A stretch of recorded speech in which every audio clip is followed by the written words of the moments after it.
श्री माता जी, आपकी आज्ञा हो तो मैं आप लोगों को बता रहा था कि लेडी हार्डिंग मेडिकल कॉलेज में हम लोगों ने 2 रिसर्च प्रोजेक्ट किए और तीसरा प्रोजेक्ट जो था वो फिजियोलॉजी डिपार्टमेंट और defence institute of medical sciences में एपिलेप्सी पे हो रहा है। 2 पे तो लोगों को डॉक्टरेट की थीसिस मिल गई और मैंने आपको बताया कि जो मेरी पहले धारणा थी कि सहज योग में जो चैतन्य लहरी आती है वो शायद हमारी अपनी भावना है, लेकिन ऐसा नहीं। हमने थर्मिस्टर्स लगा के देखा, अभी आपको बताया कि लगा के देखा पाउंड से यहाँ पे और सहसार पे, तो देखा कि 1 डिग्री सेंटीग्रेड का उसमें फर्क होगा। उससे ये बिल्कुल कंफर्म हो गया कि बैठी जब ये आपका जागरण होता है कुंडली का और जिस वक्त ये सहसारा को पार करके इसका यूनियन होता है जो डिवाइन एनर्जी, तो ये चैतन्य लहरी जो बहती है ये इससे मालूम होता है कि अब कुंडली का जागरण हो गया। और ऐसा कोई योग नहीं है, मैं आपको बता रहा था कि जिसमें आप सबूत दे सकते हैं कि वास्तव में कुंडली का जागरण हुआ, कोई भी ऐसा नहीं। श्री माता जी, मैं जब वहाँ था स्विट्जरलैंड में और प्रोफेसर एक्सर्ट के अंदर काम कर रहा था ब्रेन रिसर्च इंस्टीट्यूट में, तो उन्होंने यही मुझसे पूछा, कहने लगे भाई मैंने बहुत सुना है कुंडली के बारे में, आप कोई ऐसी चीज जानते हैं, कोई काम हुआ हो जिससे कि हम दावे से कह सकें कि वास्तव में होता है कि आत्म साक्षात्कार जो होता है, या लोग कहते हैं कि भाई कुंडली जग गई हठ योग से, राजयोग से, तांत्रिक योग से, तमाम योग जैसे डिस्क्राइब हैं। तो उन्होंने कहा आपको कुछ पता है? मैंने कहा भाई मुझे कुछ पता नहीं है। और जब मैंने ये किया तो मैंने देखा लोग मुझसे कहने लगे भाई आप हठ योग पे काम कीजिए, ट्रांससेंडेंटल मेडिटेशन पे काम कीजिए, आप और राजयोग पे कीजिए। तो मैंने कहा, और यूनिवर्सिटी ने भी कहा थी माता जी कि भाई आपको कैसे पता लगेगा कि वास्तव में आदमी जो है उसका आत्म साक्षात्कार हो गया, उसका क्या प्रूफ? जब सहज योग का लेक्चर मैंने श्री माता जी का सुना तो मुझे लगा कि यही एक ऐसा योग है जिसके के ऊपर रिसर्च की जा सकती है। हम बता सकते हैं कि वास्तव में कुंडली का जागरण हुआ। और जब हम लोगों ने रिसर्च करके देखी तो देखा कि वास्तव में जिसका कुंडली का जागरण होता है और आप देखते हैं कि चैतन्य लहरियां बहने लग जाती है। अगर चैतन्य लहरी नहीं बह रही है इसके मतलब ये है कि अभी कहीं पर रुकावट है। अगर गर्म हवा बह रही है इसके मतलब कहीं पर रुकावट है। और जब हमने ये बताया यूनिवर्सिटी में तो लोग बोले कि जरूर ये काम शुरू कीजिए। तो माता जी पहले वो मानते नहीं थे, कहने लगे इससे तो सारी दुनिया का भ्रम जो है वो दूर हो जाए, क्योंकि अभी सारे संसार यहाँ पे हिंदुस्तान, यहाँ के लोग जितने बाहर जाते, जैसे ट्रांससेंडेंटल मेडिटेशन का हुआ है, हठ योग का हुआ, इतने लोग गए और फिर क्या हुआ कि उससे हिंदुस्तान की एक इमेज खराब ही हुई, क्योंकि बाद में लोगों को पता लगा कि इससे कोई खास फायदा नहीं होता बल्कि नुकसान होता है। इसलिए हम लोगों ने ये काम शुरू किया लेडी हार्डिंग में माता जी की आज्ञा से, और हमने देखा कि सहज योग ही एक ऐसा योग है जिससे कि बहुत ही सरल सिंपल तरीके से आपको आत्म साक्षात्कार हो सकता है।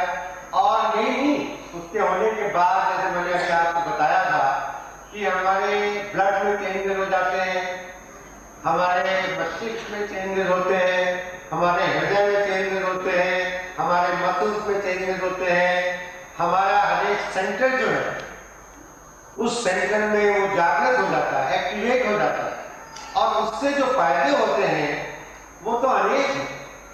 उसका समझना जो था बड़ा मुश्किल था और इसीलिए आज तक लोग इसको समझ नहीं पाए। जब श्री माता जी ने बताया तब ये समझ में बात आई। और श्री माता जी ने 5 साल पहले मुझे कहा था कि भाई कैंसर में ये बहुत फायदा करता है। मैं आपको सच बता रहा हूँ, मुझे उस वक्त लगा, मैंने कहा तो कुछ नहीं श्री माता जी से, लेकिन मुझे लगा कि भाई कैंसर में कैसे फायदा करता होगा। ये एक क्वेश्चन मार्क, एक प्रश्न मेरे दिमाग में था। जब हम लोगों ने और काम किया तो अभी मुझे ऐसा लगा और उसके काम के जो रिजल्ट्स निकले उससे लगा कि सहज योग ही एक ऐसा योग है और ऐसे जिससे कि हम कैंसर को श्री माता जी प्रिवेंट कर सकते हैं और ठीक कर सकते हैं। दोनों काम में हो सकते हैं। एड्स को भी जो है वो कर सकते हैं। ये एक बहुत बड़ी देन है और मेरा ख्याल ये है कि ये यहाँ पे अब इस वक्त जरूरत यही है कि लोग जो है वो इसको करें। इससे उनका जो है ना हार्ट चक्र है वो स्ट्रांग हो जाता है, उससे ज्यादा एंटीबॉडीज बनती है और उसकी वजह से वो जो कैंसर सेल्स नॉर्मली बॉडी में प्रोड्यूस होते हैं, हर एक मनुष्य के शरीर में मैं आपको बता दूं कि कैंसर सेल्स जो हैं वो पैदा होते रहते हैं और हमारे अंदर जो इम्यूनोलॉजिकल सिस्टम है उसमें ऐसे सेल्स होते हैं जिनको हम नेचुरल किलर सेल्स कहते हैं। वो नेचुरल किलर सेल्स जो हैं वो उन ट्यूमर सेल्स को, कैंसर सेल्स को इन्फेक्ट कर लेते हैं, खा लेते हैं और उसकी वजह से क्या होता है कि हम लोग इससे बचे रहते हैं, हमें नहीं होता।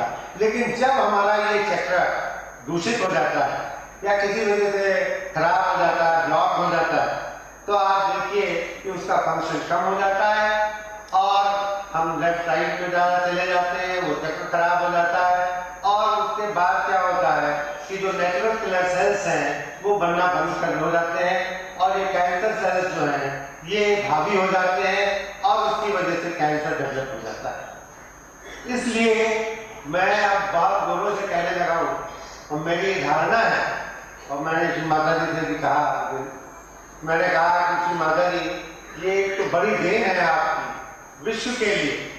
आज तक संसार में, विश्व में कोई नहीं जानता कि कैंसर का काज क्या है, कोई नहीं जानता कि कैंसर कैसे प्रिवेंट हो सकता है, कोई नहीं जानता कि कैंसर ट्रीट हो सकता है। हम लोग ट्रीटमेंट करते हैं, रेडियोथेरेपी देते हैं, कीमोथेरेपी देते हैं और दवाएं देते हैं, लेकिन उससे क्या होता है कि थोड़े दिन तो चलता है लेकिन और खराबियां पैदा होना शुरू हो जाती है और धीरे धीरे मनुष्य का अंत हो जाता है, बड़ा दर्द होता है, पेन होता है। लेकिन सहज योग अगर वो आप मनुष्य करता है तो मेरा ख्याल है कि ये जो भयानक बीमारी है जो ग्रसित कर रही है कैंसर है, इससे मुक्ति पाई जा सकती है और संसार में लोग जो हैं इस वक्त बहुत घबराए हुए हैं। मैंने देखा, मैं किताबें पढ़ रहा था, अभी कुछ नई आर्टिकल्स निकले अमेरिका के और उन्होंने लोगों ने कहा कि हम लोग बहुत घबराए हुए हैं कि ये जो मॉडर्न मेडिसिन साइंस है इसका तो कोई फायदा ही नहीं हुआ। Billion of dollars are wasted in research and nothing else. मैं कहता हूँ कि ये सहयोग का जो है अगर आप करना शुरू कर दें तो ये जो है आपको कैंसर, जिन लोगों को नहीं है अच्छे हैं उनको होगा नहीं, जिन्हें है उनका अच्छा हो सकता है। तो इससे अच्छी बात और क्या है। ये तो श्री माता जी की एक बहुत बड़ी देन है।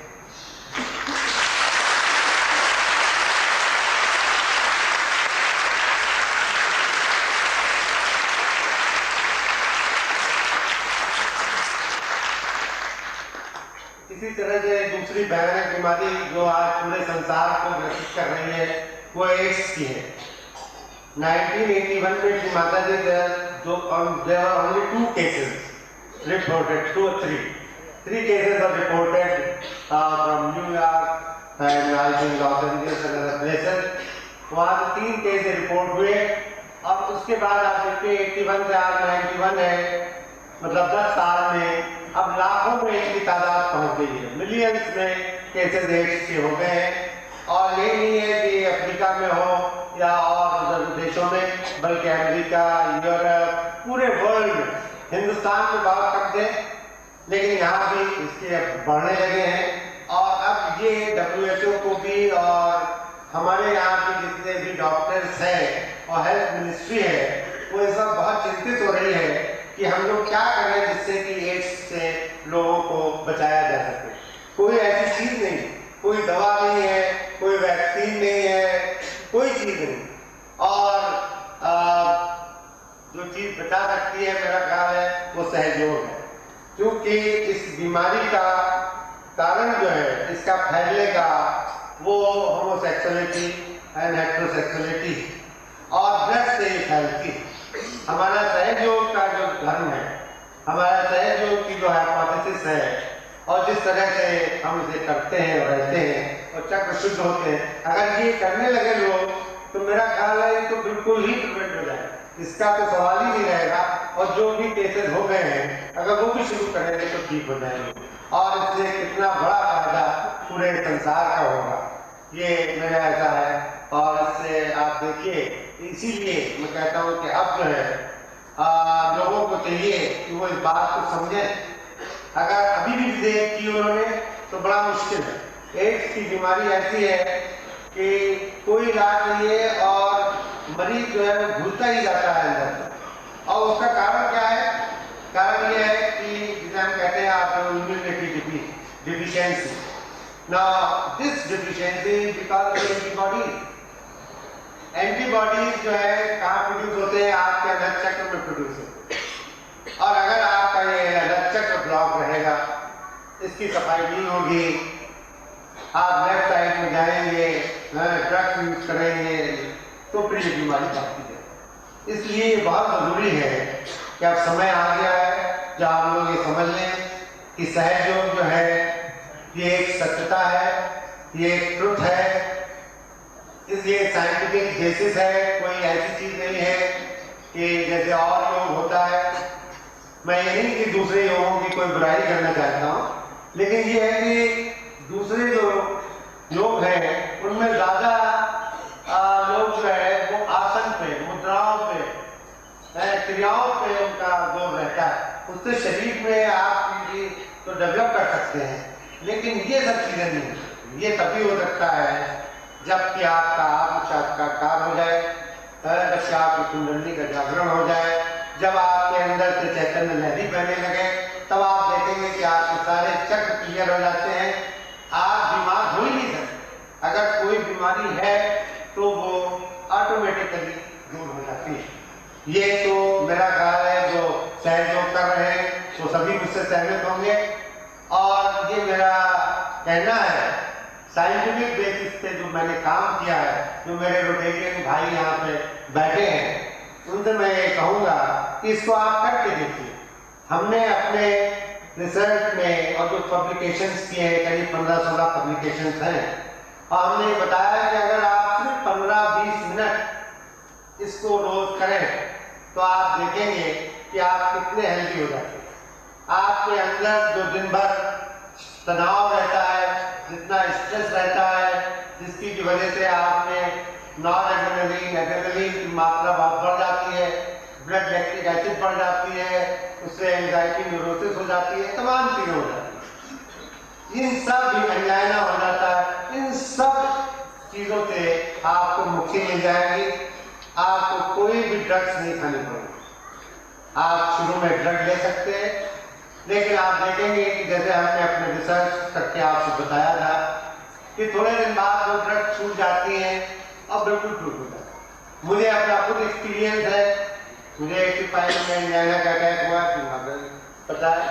मैं उस वक्त सहयोग में आया था और कोई मैंने काम भी उस वक्त नहीं किया था। हुआ ये कि मुझे डॉक्टरों ने मेडिसिन लिख दी, मैंने खाना शुरू कर दिया। फिर मैं एक दिन बैठा हुआ था तो सहयोगी, तो उन्होंने कहा भाई आप सहयोग कीजिए, तो आप करते तो हैं नहीं, जब आप करेंगे तभी तो उसका असर होगा। तो मैंने करना शुरू किया, और मैंने करना शुरू किया तो आपको मैं बताता हूँ कि मैंने ड्रग्स ली जो थी वो धीरे धीरे अपने आप में भूल गया मेरा। जैसे होता नहीं कि जब आपको अंदर से तबीयत ठीक रहती है तो आपको दवा खाने की आदत मतलब याद नहीं आता, वही मेरे साथ हुआ। मैं बीटा ब्लॉकर्स पे था, कोई डायट्रेमिडॉल पे था, तो और चीज़ों पे था। वो धीरे धीरे एकदम से कम होने लगी और 15-20 दिन में मैं वो सारी ड्रग्स खत्म हो गई। उसके बाद ही हुए, क्योंकि मेरा जो मेडिकल सुपरिटेंडेंट का जॉब था, 2 अस्पताल थे, राउंड लेना पड़ता था, वो कम से कम 1-1.5 मील का होता था, जो सारा ऊपर नीचे चलना। और आप देखिए कि एंजाइना के मरीज को 15 दिन बाद ही इतना मुझसे लोग कहते थे दाता आप मत चलिए, राउंड मत दीजिए। मैं कहता भाई मुझे कुछ पता ही नहीं चल रहा है, तो मैं देखो ऊपर नीचे ना भागना देखना सारा होता रहा। और ये सब सहयोग की कृपा है, कि माता जी की कृपा है। और मैं आपसे क्या कहूँ, बस यही कहूँगा कि इसको आप करिए और करके देखिए।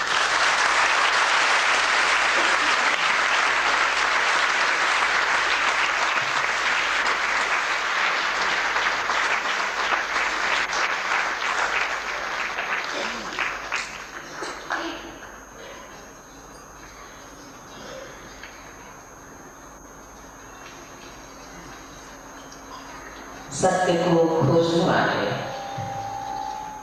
आप सभी साधकों को हमारा नमस्कार।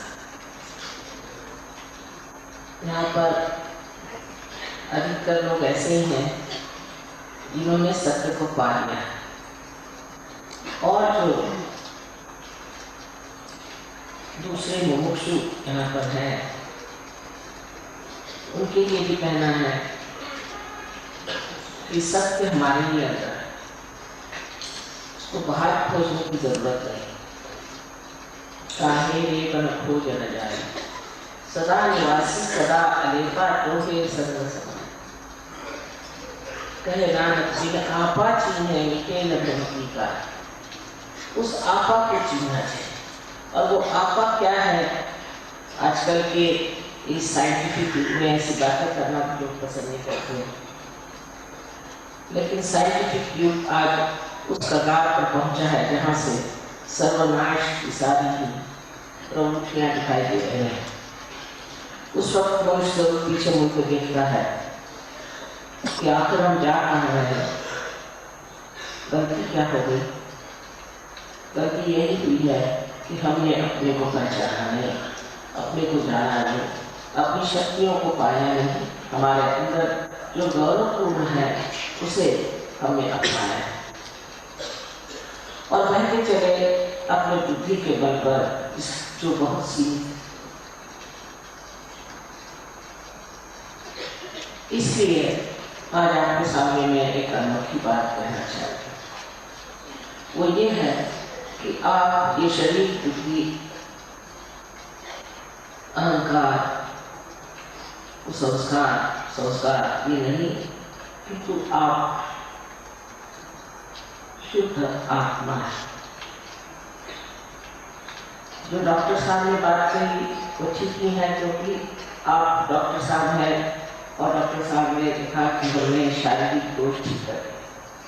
हालांकि हमने कुछ किया नहीं, कि आपकी अपनी कुंडलिनी है जो जागृत हो गई और उसने आपको ये शक्ति दे दी कि आप स्वस्थ हो जाए, ठीक हो। जो बात सही है कि बहुत से डिजीजेज ऐसी, बीमारियां ऐसी हैं जिनके लिए कहते हैं असाध्य, इनक्योरेबल, लेकिन वो क्यों है? इसकी वजह ये भी है कि मेडिकल साइंस जो है वो सिर्फ शरीर से ही रिश्ता रखता है, और साइकोलॉजी जो है वो मन से रिश्ता रखता है।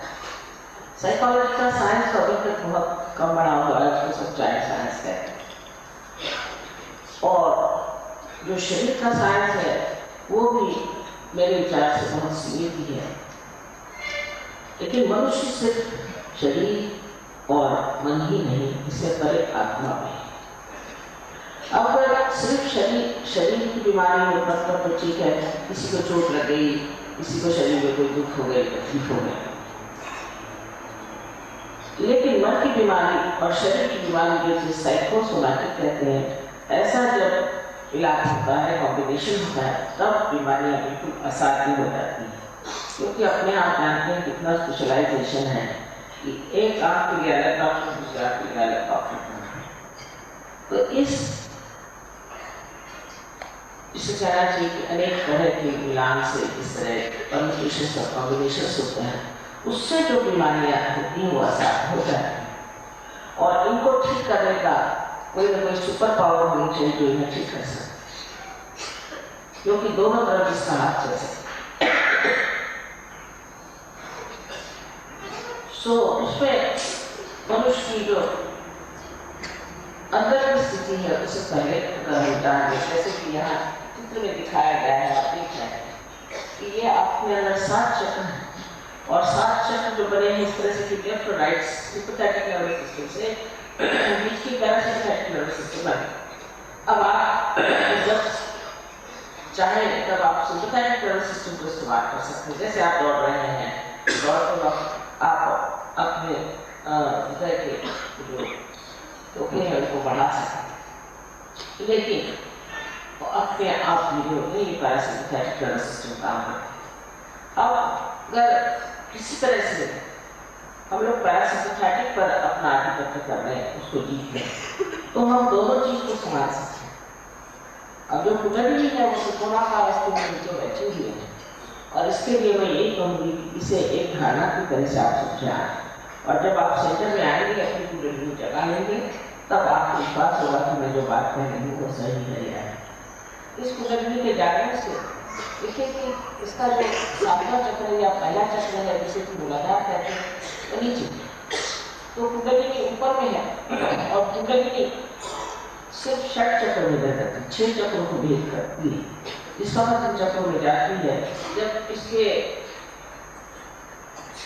अति उपयोग के कारण अगर हम अपने चक्रों को छोटा कर रहे, संकीर्ण कर रहे और कोई बिगाड़ आ जाए तो ये कुंडली इन चक्रों में से गुजरती, जैसे कि आप किसी माला में फूल को पिरोते हैं उस तरह पिरोती थी ऊपर चक्र, और उसी वक्त वो इन चक्रों को भी प्लावित करती, नरिश करती है। और यही चक्र जो है ये केंद्र है हमारे शक्ति के, एनर्जी। अब आश्चर्य की बात है कि हम लोग केंद्र कहते हैं और अंग्रेजी सेंटर कहते हैं, और इसको सेंटर भी कहते हैं। सी और के, कभी हम लोग भी सी का इस्तेमाल जैसे करते हैं और ए का भी इस्तेमाल सी कैसा करते हैं, तो इन्होंने भी शायद संस्कृत से ये शब्द दिया हो सेंटर। ये जो सेंटर है, जो केंद्र है, इन केंद्रों को बुलाती है और उनको वो नरिश करती है। अब एक जीवन प्रक्रिया है, कुंडली का जागरण एक जीवन प्रक्रिया है। इस तरह किसी बीज को आप जमीन में बो देते हैं, वो अपने आप स्पॉन्टेनियसली सहज में ही उगाता है। उसी तरह ये सहज क्रिया है, और सहज क्रिया में भी एक जीवन प्रक्रिया है, और उत्क्रांति यानी इवोल्यूशन का ये चरम अब लक्ष्य है कि हम कुंडली का जागरण करके आत्मा स्वरूप हो। क्योंकि अगर मनुष्य स्थिति में अगर आप रहें तो अभी आपने उस एक में सत्य को पाया, तब पाया होता तो कोई झगड़े होते नहीं, कोई परेशानी नहीं होती, लड़ाइयाँ नहीं होती, हर एक आदमी हर एक चीज के बारे में अलग अलग चीज कह सकते। इसकी वजह है कि एक में सत्य जो है उसे पाया। अब यहाँ आप जानते हैं 55 से कहा जाए 56 देश, 55 देश के बाहर से और एक देश अपना मिला के 56 देश के लोग हैं। इनमें कोई झगड़ा नहीं, कोई ईर्ष्या नहीं, कोई द्वेष नहीं है, कोई इस तरह की बुराइयां नहीं है, कुछ प्रेम के आंदोलन में बैठे। ये सब कैसे हुआ? क्योंकि सबके अंदर एक ही आत्मा थी, और उस आत्मा के प्रकाश में सब एक दूसरों को एक जैसा ही थे। ये आत्मा जो है ये परमात्मा का एक प्रतिबिंब है। आजकल के जमाने में तो लोग सिवाय साइंस और पैसे के किसी चीज को जानते ही नहीं, मानते भी नहीं। लेकिन समझने की बात है कि अगर यही सब कुछ हो जाता तो आज अपना संसार कितना सुखी होना चाहिए। सुख हुआ ना, बाल बच्चे ठीक नहीं रहते हैं, पैसा हुआ तो बाल बच्चे खराब हो जाएंगे, उसकी एक आफत लगी रहती। और अगर किसी के पास कोई सत्ता भी आ जाए उससे भी वो कोई भला काम करेगा ऐसा। इसीलिए जानना चाहिए कि मनुष्य में अपूर्णता बहुत आती है, और ये अपूर्णता इसलिए आई है कि उसको पूर्ण करने वाली जो चीज हमारे अंदर है उसे हम आत्मा कहते हैं, जागरूकता। परमात्मा का प्रतिबिंब ये आत्मा स्वरूप सबके अंदर है। बस यही है कि वो साक्षी रूप होकर के हमारी सब प्रक्रिया देखता है, और इन गतिविधियों को देखते हुए वो सिर्फ जानता है, लेकिन अभी तक अपने प्रकाश उसने हमारे चित्त में फैलाया है। चित्त माने अटेंशन, चित्त में उसने फैलाया है, जो कि हमारे नसों में सिर्फ हमारे लिए चित्त है कि हम ये जानते हैं कि आँखों से हमें देख सकते हैं कि एक ये माइक रखा हुआ है, या हम इसे महसूस कर सकते हैं, और इससे और भी चीज़ों को हम जान सकते हैं, जैसे आँखों से देख सकते हैं, कान से देख सकते हैं, सुन सकते हैं, नाक से सुन सकते हैं।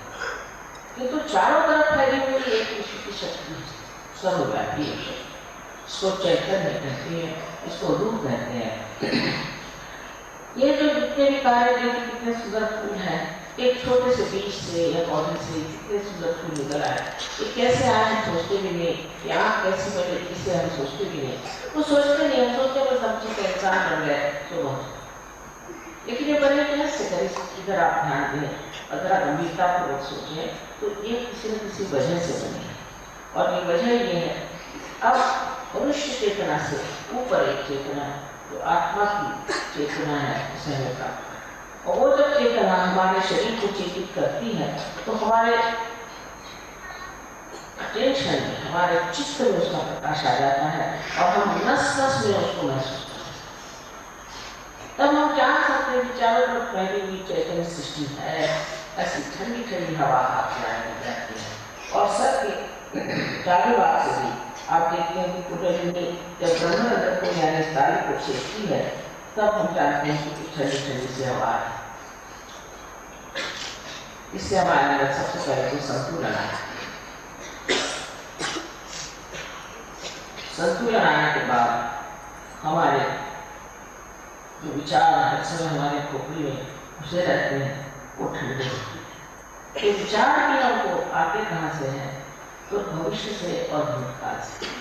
हम आज वर्तमान में इस वक्त कहाँ हैं, ये विचार में है, क्योंकि उसमें विचार ही है, इस वक्त कुंडली का जागरण हो जाता है, तब आप वर्तमान में आ जाते हैं विचार। इसे विचार समाधि कही है जो कि हठ योग है। डॉक्टर साहब ने कहा वो बातचीत है कि आजकल का जो हठ योग है ये वास्तविक में हठ योग नहीं है।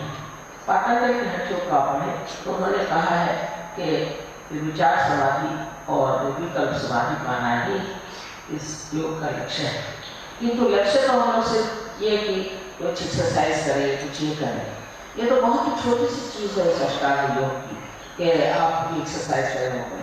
हम लोग भी लोगों को बताते हैं कि आप एक्सरसाइज करिए। अगर कोई शारीरिक इस तरह की दुविधा में आप रीढ़ की हड्डी, स्पाइनल कॉर्ड पड़ गया हो, किंतु कुंडली स्वयं ही इतनी आतुर है, वो आपकी माँ है, आपकी व्यक्तिगत माँ है, आपकी अपनी माँ है, वो सब आपके बारे में जानती है कि वो स्वयं ही उठ करके सब चीज धीरे धीरे धीरे धीरे ऐसी सुंदरता से अच्छी कर देती है कि आप स्वयं आश्चर्य हो जाते हैं ये कैसे। और उसके होते ही आपका सारा दृष्टिकोण, आपकी सभी चीज बदल जाए, एक परिवर्तन सा। अरे पहले का जीवन प्रक्रिया है, इस पर जबरदस्ती नहीं कर सकते। एक जीवन प्रक्रिया है, जैसे कि ये इंस्ट्रूमेंट है, जब तक इसको आप मेन से नहीं लगाएंगे इसका कोई अर्थ नहीं पड़ता। उसी प्रकार जब तक हमारा संबंध इस मेन से न हो, ये चारों तरफ फैली हुई चैतन्य की सृष्टि से हमारा संबंध न हो, इसे हठ योग में ऋतंभरा प्रज्ञा कहा जाता है, तब तक हमारा भी कोई अर्थ नहीं। लेकिन ये होते ही अनेक चीजें हमारे अंदर हो जाती है। डॉक्टर साहब ने बताया कि असाध्य रोग ठीक हो जाए, और उसके बाद में आपकी मानसिक स्थिति ठीक हो जाती है, संतुलन में आप जाते हैं, साक्षी स्वरूप तो आपका रहता है, लक्ष्मी तत्व भी आपको जागृत हो जाता है, अनेक तरह की चीजें हो जाती हैं। लेकिन ये सब जो है ये महत्वपूर्ण है। बहुत से लोग मुझे पास आए हैं, हजारों लोगों को बीमारियाँ ठीक हुए सब, और फिर वो चले गए, उन्होंने तो ध्यान डाला नहीं कि कोई गहरे से फिर उसकी बीमारी लेकर पहुँच। तो रात में मुझे ये करना लगा कि सबकी बीमारियाँ ठीक करते हैं। लेकिन अगर मनुष्य गंभीरतापूर्वक उसको सोचे कि अगर यही सब कुछ है तो ये तो हमारे हित के लिए और सारे संसार के हित के लिए, तो क्यों ना हम इस चीज को करें और उसको हम क्यों ना प्राप्त करें। रोटेरियंस के लिए मुझे एक तरह से बहुत आशा थी जमाने में, पता नहीं क्या कहें उनको आगे के लिए, किंतु मैं सोचती थी कि उन्होंने चक्र को ही अपना सिंबल माना है और उसका रोटेट करना ही विशेष माना है। ये बहुत बड़ी बात है। लेकिन उस सिंबल को मानते हुए हम लोग क्या हमारे चक्रों की ओर नजर करते हैं। जिस दिन ये चक्र खराब हो जाएंगे उस दिन शारीरिक, मानसिक और बौद्धिक अनेक प्रश्न ऐसे आपके सामने खड़े हो जाएंगे कि लोग कहेंगे असार इसका कोई सोल्यूशन है। किंतु अगर कुंडली का जागरण हो जाएगा और आत्मा स्वरूप हो सकती उस प्रकाश में अपने को देखेंगे तो हर चीज का सोल्यूशन, हर चीज की कार्य प्रणाली आप समझ सकते। उसने जो योग है, जैसे टीएम के बारे में बताया वो मैं बिल्कुल नहीं मानती हूँ और इस तरह की बहुत सारे जादू वादू करते रहते हो, ये तो सब बेकार की चीजें हैं। क्योंकि उसकी जो कार्य प्रणाली है, इसे मोडस ऑपरेंडी कहना चाहिए, वो बोल के बता सकते कैसे, वो बताए कैसे होता है।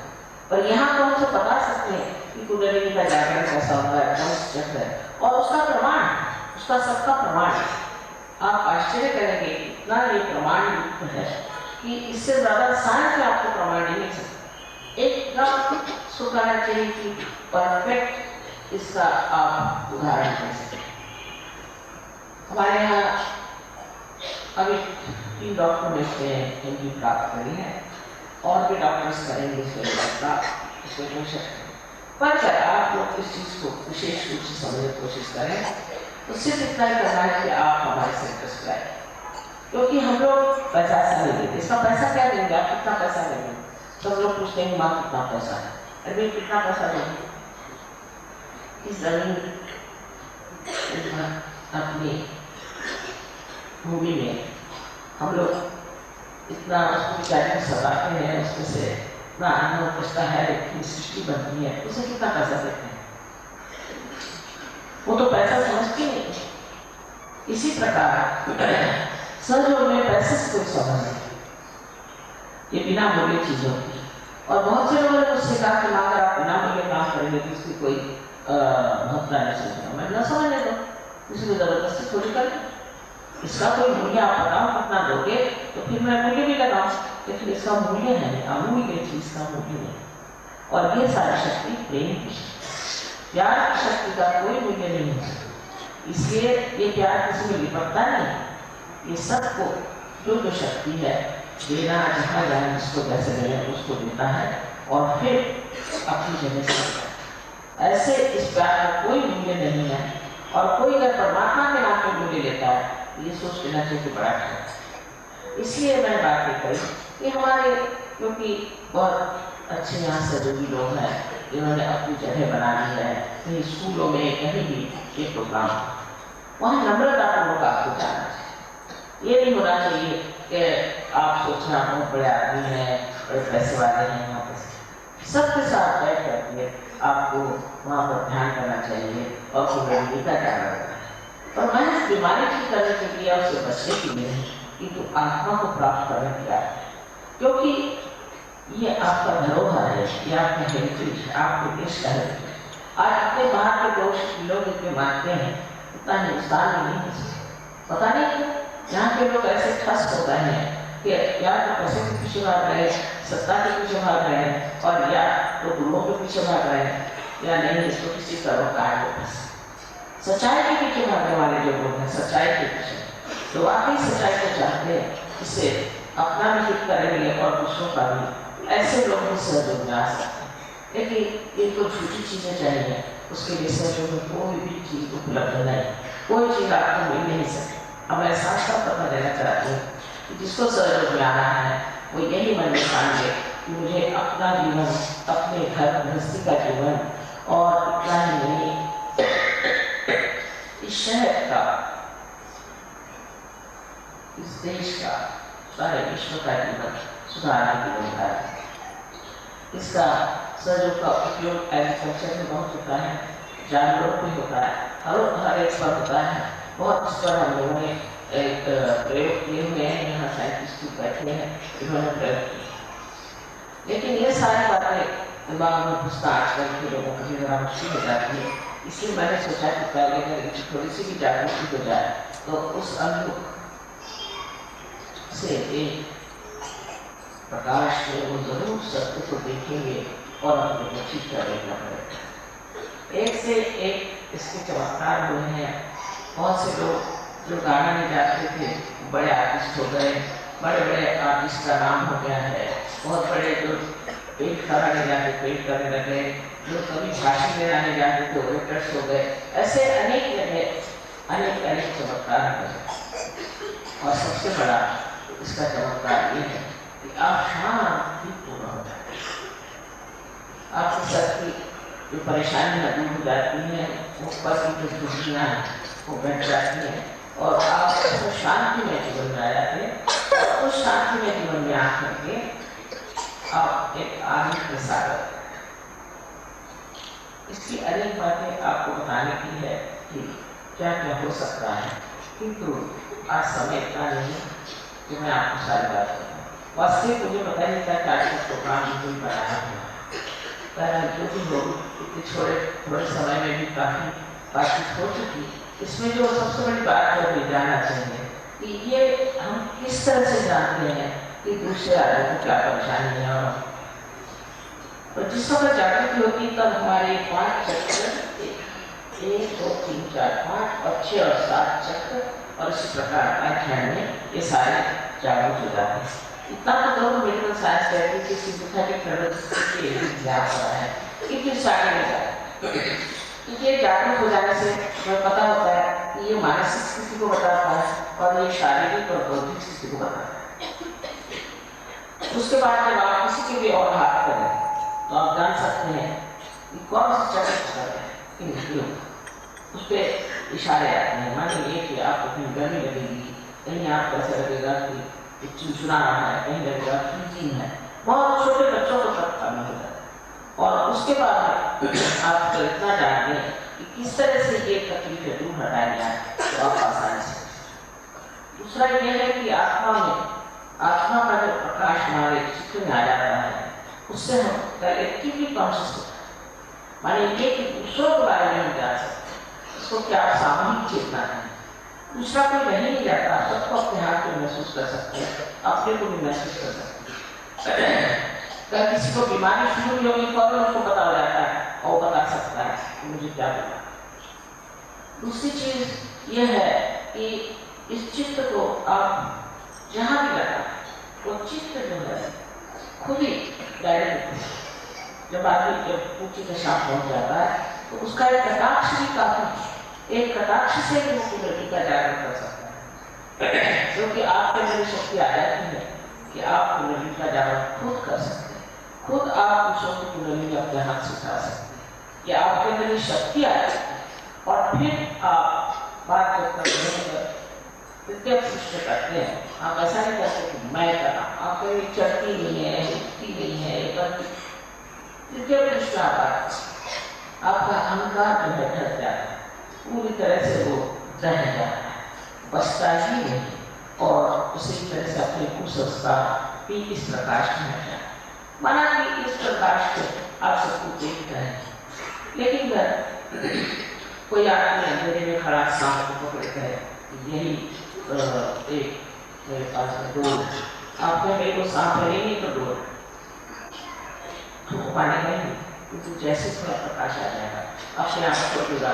इसी प्रकार जो बहुत सारे पृथ्वी आते हैं हमारे अंदर, जो गलत धारणाएं हैं, सब एक साथ छूट जाती है, क्योंकि हमारे अंदर प्रकाश नहीं है। कभी ने बहुत हताश होकर कहा था कि कैसे समझाओ सब जैसा अंधा। आजकल उनकी परेशानियां मुझे दिखाई दे रही है। ज्ञानेश्वर जी ने भी 23 साल में समाधि दे दी कि भगवान बेचारे के इंसान की खोपड़ी से ये तो उल्टी बैठी है, ये कभी भगवान के बारे में सोची नहीं। लेकिन अब तो अपने पर बीत पड़ी, अब हमारे ऊपर आ रही है, हमारे बच्चों पर आ रही है, आपको समाज पर आ रही है, सारी दुनिया में आ रही है। अब तो सबको जागरूक होना चाहिए। और इसलिए कहा गया है कि कलयुग युग में ही ये कार्य होगा, क्योंकि कलयुग में जितनी आफत है उतनी कभी भी नहीं है। इसलिए आपसे मेरी विनती है कि आप सब लोग हमारे सेंटर में आए और अपनी जागृति करें, नम्रता पूर्वक आए, अपनी जागृति करें और फिर इसमें गहरे उठें और अपना ही आनंद खुद ही धन्यवाद बना आत्मा से ही आत्मा, ये सब आपके साथ होगा। आज समय में भी मैं आपको सब बताऊं मैंने तो न जाने हिंदी भाषा में कितने हजार लेक्चर्स दिए हैं और मराठी में न जाने वाला हिंदी में, लेकिन आपके पास सब उपलब्धि हो सकती है, आप पा सकते हैं, सब कुछ आपको मिल सकता है, किंतु सबसे पहले आप चाहते हैं कि आपका रियलाइजेशन हो जाए और आप उपस्थित हो जाए, क्योंकि सिर्फ किताबें पढ़ने से मनुष्य की बुद्धि भ्रमित हो जाती है। किताबी नॉलेज से कुछ फायदा नहीं है, आपके नस में ये सेंट्रल नर्वस सिस्टम पे आपके पास ये नॉलेज आना चाहिए। ये ज्ञान जब आपके सेंट्रल नर्वस सिस्टम में आएगा तभी कहा जाएगा कि आप बुद्ध हुए, क्योंकि ये बोध है और यही सब प्रेम है जिससे आप बुद्ध हुआ। ये सब कुछ जितने भी संसार के बड़े बड़े अवकरण हो गए और जितने बड़े बड़े प्रेषित प्रॉफिट्स हो गए, बड़े बड़े सीयर्स और दृष्टा और प्रवक्ता हो गए, उन सबका सार जो है वो सहयोग में आता है। सब धर्मों का सार सहयोग में है, इसलिए कोई भी धर्म कुछ नहीं है हमारे दृष्टि में, और इसीलिए कौन किसे झगड़ा करेगा? सारे धर्म के सागर में आप कर जाएंगे तो आप किससे झगड़ा करेंगे? ये तो कुपवंत है जो कहते हैं कि हमारा धर्म अच्छा, हमारा धर्म अच्छा, पर उस धर्म को जो लोग मानते हैं वो बिल्कुल धर्म से परे, उनको धर्म से कोई मतलब। जो वास्तविक धार्मिक है वो सब धर्मों का सब तत्व जानता है और उसको करता है। आज मैंने कोशिश की है कि बहुत से विषयों के बारे में थोड़ा आपसे बता दूं, पर आशा है कि आप लोग इस पर विचार करें। हालांकि मैंने तो बताया कि रोटेरियंस से बुलाया तो मैं क्या है बता देंगे रोटेरियंस, क्योंकि मैं लाए क्लब वालों की बड़ी मेहनत की, सब एक ला रहे हैं लाए इस पर पूछते हैं और कुछ बेकारी भी सारी मेहनत, बहुत मेहनत करी, हर बार लेक्चर दिया, ये हुआ वो हुआ, कुछ फायदा होगा नहीं। आशा है उसको रोटेरियंस कि जिन्होंने आप लोग को चक्र से बांध दिया है वो कम से कम इस चीज़ को सोचे और इसमें आगे से आप सबको मेरा आनंद।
So one does not light a candle when the sun is at noon, and therefore it is most embarrassing to talk after Shri Mataji.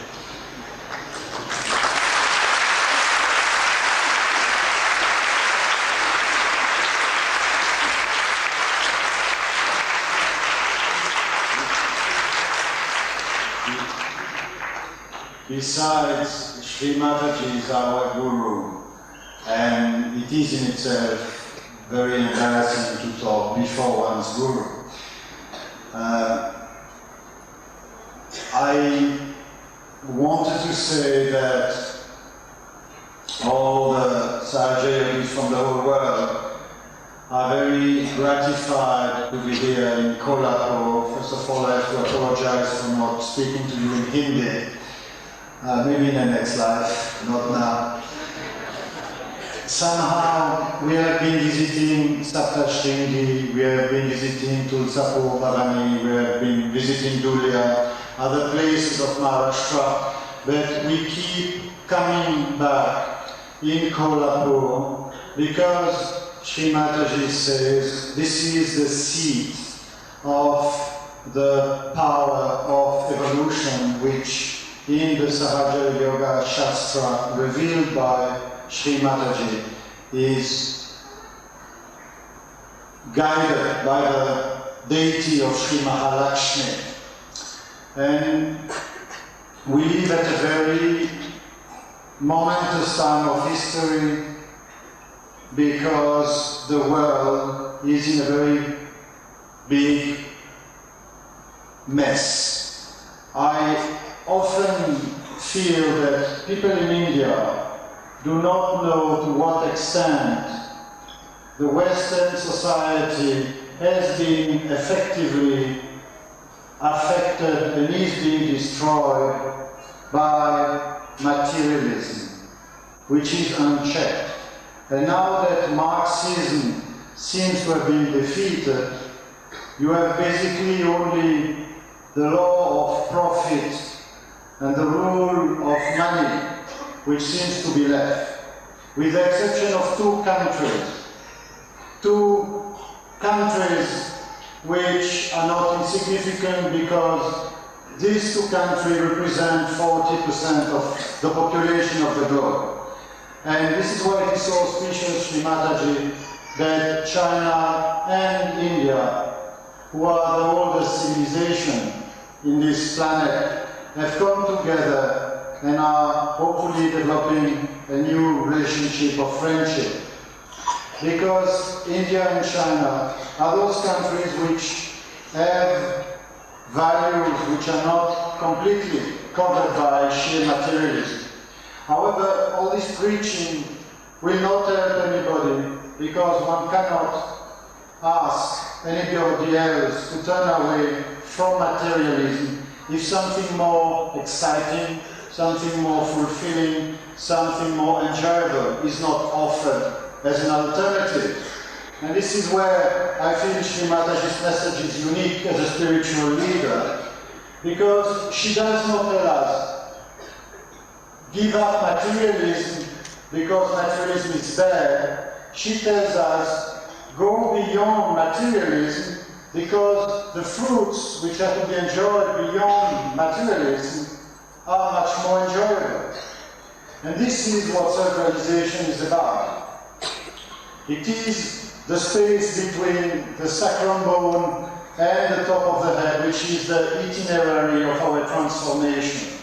Without that transformation, it will be totally illusory to continue to pretend that we can improve the pitiful way in which we manage our planet. I am working with the United Nations, and the only thing it does to me is to be more aware of global issues. We are in a world where 1 billion people live below poverty level, where other countries are indulging in all kind of wasteful consumerism. It's impossible to bring balance to this planet, to the human beings who have created this big disorder, if human beings cannot get their self-realization. And this is the dividing line between Sri Mataji and all the other teachers, spiritual masters that I have been, that we all here, Western Sarajevo, have been visiting in the past. That everybody talks about the necessity of transforming oneself to transform the world. But nobody can actualize that process. Sri Mataji can. This is why, in our eyes, she is not a saint, she is not only a guru, but with the evidence of our central nervous system and of the experience of this 16, almost 20 years of a ministry, we know that she is, in the language of this country, Maha-Avatar.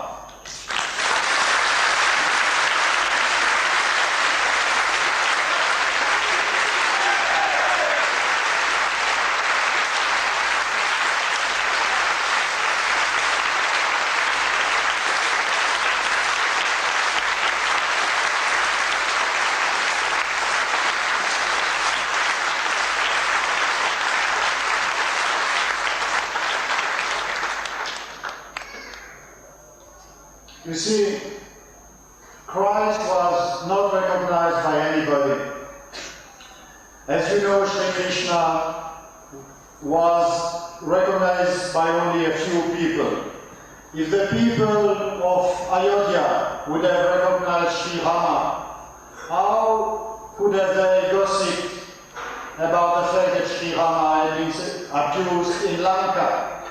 In other words, all incarnations had to face human's most common, let's say, qualification, which is our stupidity. So, in this incarnation, Sri Mataji has proceeded in an absolutely wonderfully logical manner, because she first started by giving us the means to recognize what is going on. What is going on about ourselves, about our own potential, about the divinity within ourselves, and this is all a package deal about who she is also.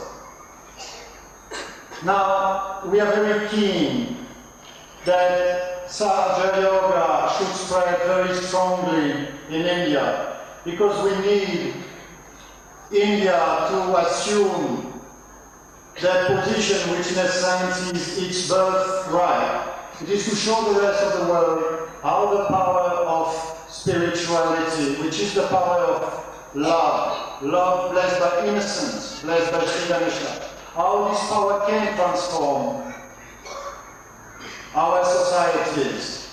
And in India, there is a very high tradition of spirituality, which is coming to fruition through the message of Sahaja Yoga. It is now that everything which has been taught in India, in the Upanishads, in all the teachings of the great seers, it is now that it comes to manifestation through the grace of Sri Mataji. So I can't say anything more, but invite all the people of Kolhapur. I need not to invite the people of Delhi because they are already there, but to invite all the people of Kolhapur to rejoice with us at the great fortune of beholding the Mother, beholding Sri Mataji, and we will ask her to kindly agree to grant us self-realization now. Jai Shri.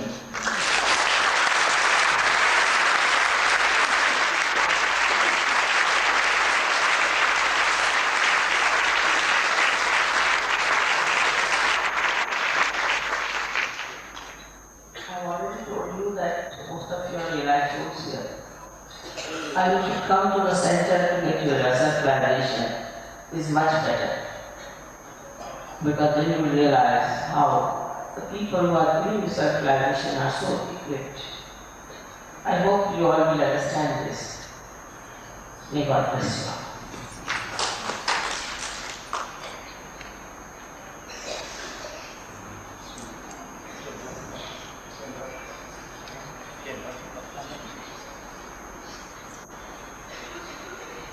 Shrimataji, आता आपण कोल्हापूरच्या मराठी सहयोग यासाठी किंवा त्यांना इच्छा आहे त्यांना सगळ्यांना सांगण्यात आलं की केंद्रावर या. तर सहयोगाचं केंद्र दर शुक्रवारी संध्याकाळी 6:30 वाजता अंबाबाईच्या देवळाजवळ जो घाटी दरवाजा आहे तिथं एस गोविंद सराफी दुकान आहे. त्या तिथं भक्त ज्यांना या संधीचा जागृती घ्यायची, कुंडलिनीचा अनुभव घ्यायचा आहे आणि आता जे आपल्याला भरपूर सांगण्यात आलं त्याचा प्रत्यक्ष अनुभव घ्यायचा आहे, त्यांना शुक्रवारी आमंत्रण आहे. आपण याचा लाभ घ्यावा ही विनंती. जय श्रीराम.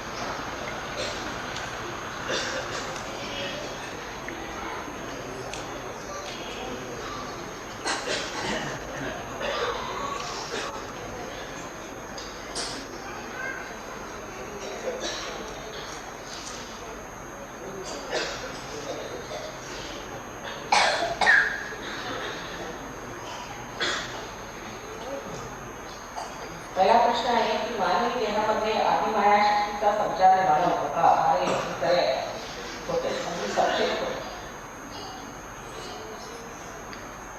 देवीला त्या धंद्यात वंतांच्या अंगातून नुसतं मोह करायचं ते भूत ते भूता नाही भूत आहे.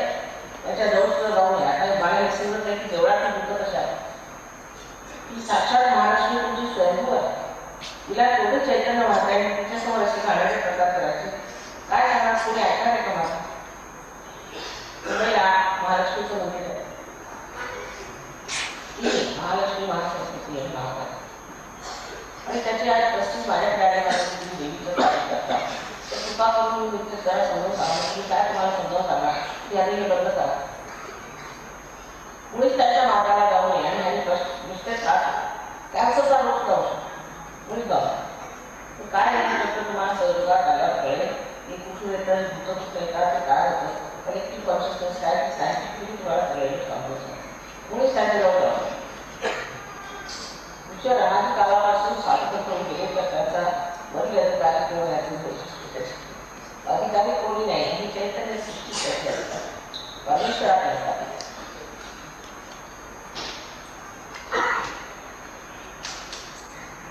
ओम म्हणजे काय त्याचा अर्थ काय तो मानवाला मिळाला काय त्याचे उत्तर पाहिजे. ओम म्हणजे काय आता आम्ही त्याच्याबद्दल मला मुळाधार आहे एक कार्बन आयटम पासून झाला. कार्बन आयटमला सायन्स समजलं आपल्याला समजून घ्या की 4 एलिमेंट्स आहेत आणि 4 एलिमेंट्स त्याच्यामुळे तो एकच केमिकल्समध्ये एलिमेंट्समध्ये 8 एलिमेंट्सच्या वर किंवा जास्त होऊ शकतात. पण ह्याच्याजवळ 4 एलिमेंट्स असल्यामुळे हा देऊ शकतो आणि घेऊ शकतो. ह्या कारणातून आपल्याकडे त्यांनी चतुर्भुज वगैरे म्हणतात आपण गणेशाला. ही गणेशाची स्थिती जी आहे ते कार्बनपासून त्याचा म्हणजे तुम्ही चक्र बघता हे कार्बनच्या एखाद्या ॲटमसारखं बनवलेलं आहे. आता जर तुम्ही कार्बनचा ॲटम आता हे आम्ही सायंटिफिकली प्रूव्ह केलेलं आहे. एक सायंटिस्ट आहे तो पण आहे मिस्टर योहान आणि पराडीकर अमेरिकेत आहे त्यांनी आपला सांगितलं मी त्यांना सांगितलं तुम्ही असा त्याचा एक हे बनवा तो मॉडेल बनवल्यावर त्याच्यात जेव्हा डावीकडून लाईट जाता तर उजवीकडे दिसू लागलं. उजवीकडे ओम दिसायला आणि उजवीकडून डावीकडे होतं तर स्वस्तिक दिसतं आणि खाली वर दिसलं तर त्याला चक्र. तर ओंकार हा ओम शब्द आहे त्या सुरुवातीला जेव्हा आदिशक्ती आणि परमेश्वर त्यांच्यावर अंतर आला. परमेश्वराने सांगितलं आदिशक्तीला खूप सारी सृष्टी मिळतं त्यावेळा जो टंका झाला तो ओंकार ती जेव्हा क्रियाशी झाली त्याने ओंकार मिळाला. तर फार मोठं आहे तर तुम्ही तिथे लेखित दिलेले आहे एवढ्या शॉर्ट टाईमला आम्ही सांगू शकत नाही पण सायंटिफिकली आम्ही प्रूव्ह केलेलं आहे की या मुळाधारच्या काळात तुम्ही 3 गोष्टी व्यवस्थित होऊ शकतात. एक म्हणजे ओंकार दुसरीकडे डावीकडे तुम्ही स्वस्तिक आणि वरच्या बाजूला हे आम्ही सिद्ध केलेलं आहे. त्यामुळे त्याने लेक्चर सुद्धा दिलेले आहे आणि त्या एका पुस्तकात सुद्धा आहे.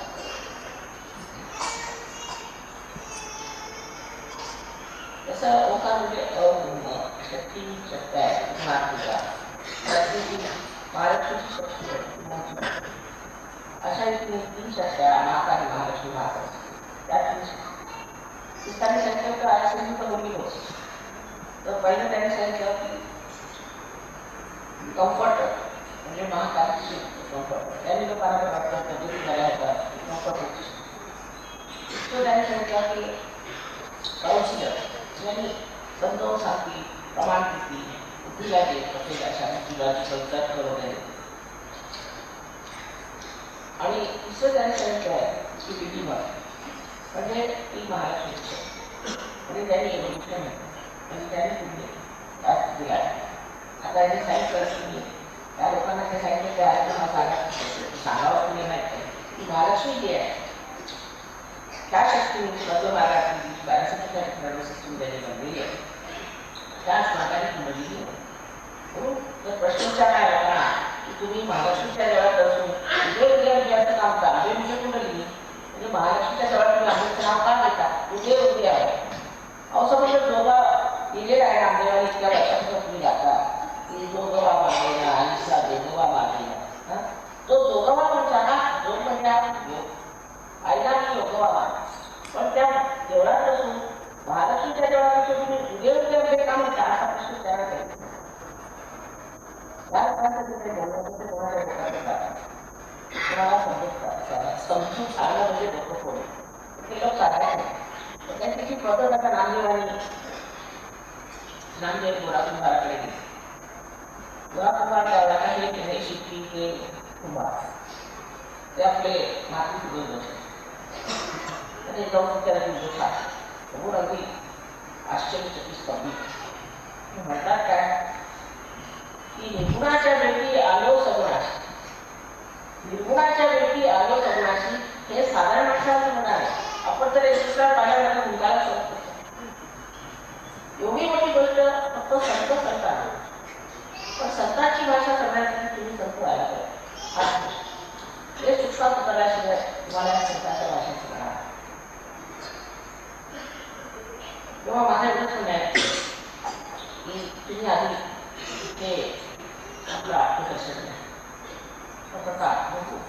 त्याच्यानंतर हे सगळे पुस्तकात कारण पुस्तकांवर पुस्तकं लिहिलेली हजारो पुस्तकं लिहिली लायब्ररीच्या लायब्रऱ्या म्हणलेल्या पण डोक्यात कोणाच्या जातच नाही. त्याला कारण डोकं जाण्याचा एकच मार्ग आहे तो म्हणजे आधी तुम्ही आत्मा समजून घ्या त्याशिवाय तुम्हाला काही असे अनेक त्यांचे प्रकार आहेत जे प्रचलित आहेत. हिंदी भाषेत कवितांनी किती घेऊन ठेवलेलं आहे तर कोणी कविताला समजतच नाही त्याला समजतच नाही की त्यांनी वेगळं की क्रीडा पिंगला सुख बनवणार क्रीडा पिंगला सुख बनवणारी दे शून्य शिखर पर अनहदवादी. आता हे काय तुम्ही लिटरेचर मध्ये ते काय शिकवणार कवितांनी जन्मात त्यांना माहिती नाही क्रीडा पिंगला नाडी काय कुदरती जागर पण मुख्य म्हणजे तुमचा हा तुमचा वारसा आहे आणि ते सांगितलं की खरं आहे आपली संस्कृती शिकायची आपलं सगळं काय शिकायचं आपलं ज्ञान शिकायचं बाहेरचं ज्ञान फार मोठं आहे असं जाऊन त्याच्या मागे लागायचं म्हणजे आपलं हक्क जे आहे ते त्यामुळे झालंय का जे ज्ञान आपल्याकडे एवढं महत्वाचं सर्वस्वामी आहे ते ह्या देशातच होऊ शकतं ते ज्ञान सोडायचं आणि दुसऱ्या ज्ञानाकडे धावायचं त्यांनी काय आपलं भलं केलेलं आहे त्याच्याकडे धावा केले तर त्यांना जे द्यायचं ते घेऊन देतो ही जबाबदारी तुमची. प्रश्न बघायचे पण वाचनाने ते समजणार नाही त्याच्यासाठी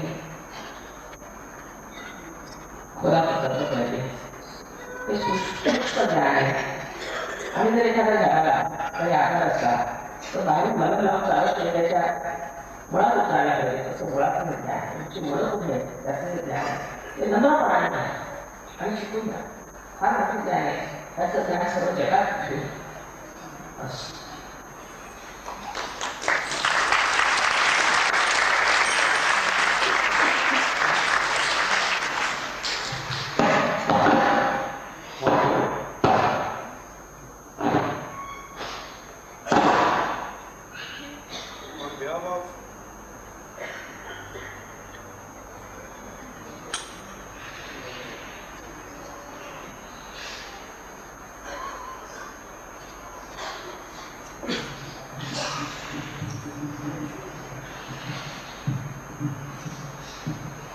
On behalf of Agriculture of Kolhapur, I thank Mataji for visiting our club and blessing us with her good thoughts. On behalf of the club, I request her to accept a small memento as a token of love and affection. Thank you.